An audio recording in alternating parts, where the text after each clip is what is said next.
सत्ता में आने के लिए 2018 में चुनाव के बाद गठबंधन करने के बाद भारतीय जनता पार्टी और कॉनराड संगमा की एनपीपी यानी कि नेशनल पीपल्स पार्टी ने अब अलग होने का फैसला किया है।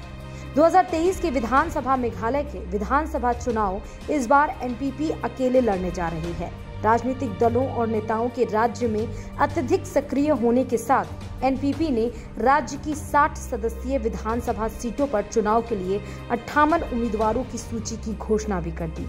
वहीं बीजेपी ने अभी तक अपने उम्मीदवारों की कोई भी सूची तैयार नहीं की।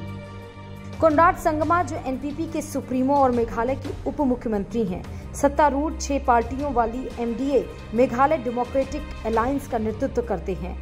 बीजेपी जिसके राज्य में केवल 2 विधायक हैं, वह एमडीए का ही हिस्सा है। बता दें कि एमडीए की सरकार 50 से अधिक सालों से मेघालय में है। यह अपना कार्यकाल पूरा करने वाला तीसरा सबसे बड़ा गठबंधन है।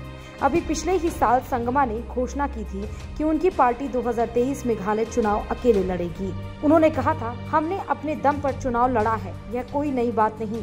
यह सिर्फ बीजेपी के साथ गठबंधन नहीं, हमारा किसी भी राजनीतिक पार्टी के साथ गठबंधन नहीं, क्योंकि हम मानते हैं कि चुनाव विचारधारा पर होते हैं। मेघालय के सीएम कॉनराड संगमा ने बीजेपी के साथ मतभेद पर कहा, हमने शासन के आधार पर एनडीए के साथ काम किया और उनका समर्थन किया।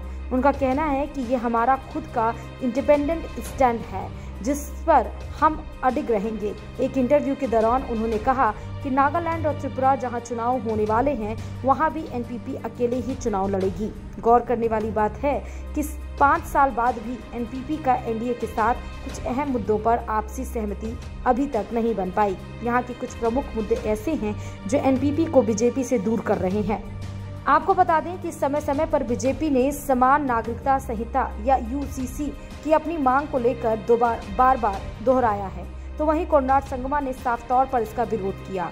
यूसीसी यानी यूनिफॉर्म सिविल कोड धर्म और जाति के बावजूद भारत में हर एक नागरिक के लिए एक सामान्य नागरिक संहिता या समान कानून की मांग है। कॉनराड ने हाल ही में तर्क दिया कि कानून राज्य की संस्कृति के साथ नहीं चलेगा, तो वहीं सिटीजनशिप एक्ट यह अधिनियम एक और फ्लैश पॉइंट था जिस पर एनपीपी और बीजेपी आपस में भिड़ गए।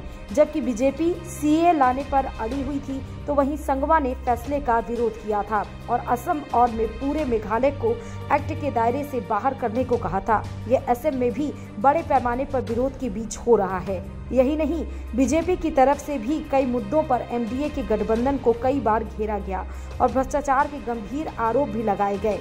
एक इंटरव्यू के दौरान मेघालय की बीजेपी प्रभारी एम चूबा एओ ने आरोप लगाया कि एमडीए सरकार में बहुत भ्रष्टाचार है। उन्होंने कहा, अगर हम उनके साथ बने रहे तो लोग हमें दोष देंगे, यह कहते हुए कि हम भ्रष्टाचार का हिस्सा थे। बीजेपी की भ्रष्टाचार के प्रति जीरो टॉलरेंस की नीति है जिसे हमें बरकरार रखना है। तो वहीं केंद्र द्वारा लगाए गए अफस्पा यानी AFSPA का भी होता रहा है विरोध। कॉनराड संगमा राज्य में armed forces special powers act यानी कि अफस्पा को निरस्त करने के लिए हमेशा से मुखर रहे हैं, तो वहीं बीजेपी ने इसका पुरजोर विरोध किया है। संगमा ने बीजेपी के नेतृत्व वाली केंद्र सरकार की प्रशंसा की जब पिछले साल मार्च में केंद्रीय गृह मंत्री अमित शाह ने दशकों बाद नागालैंड, असम और मणिपुर में अफस्पा के तहत जो क्षेत्र अशांत माने जाते थे उनकी संख्या कम करने की घोषणा की। तब कॉनराड संगमा ने कहा था, यह पीएम मोदी और गृह मंत्री अमित शाह की पूर्वोत्तर के लोगों के लिए चिंताएं जाहिर करता है। हमने हमेशा से इस बात पर जोर दिया है कि armed forces special powers act अपने समय से परे एक ऐसा एक्ट है जिसकी समय सीमा खत्म हो चुकी। यह वास्तव में उस उद्देश्य को प्राप्त नहीं कर पा रहा है जिसके लिए इसे बनाया गया था। बिजली, एजुकेशन, सड़कें, इसी तरह कई अहम मुद्दे हैं मेघालय में भी जो 2018 से लेकर आज तक खत्म नहीं हुए। लेकिन इसके इतर क्या कहता है मेघालय का चुनावी गणित, एक नज़र इस पर भी डाल लेते हैं।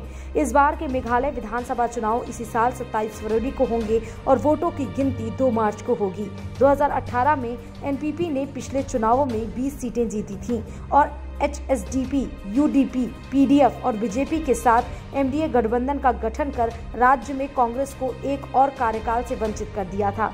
इस बार मेघालय विधानसभा की 60 विधानसभा सीटों पर एनपीपी 20, UDP 8, बीजेपी 3 और पीडीएफ के पास 2 सीटें हैं। वहीं अपोजिशन में एआईटीसी 8 और एनसीपी के पास 1 सीट है। इसके अलावा 1 सीट निर्दलीय के पास है और 17 सीटें वैकेंट पड़ी हुई हैं।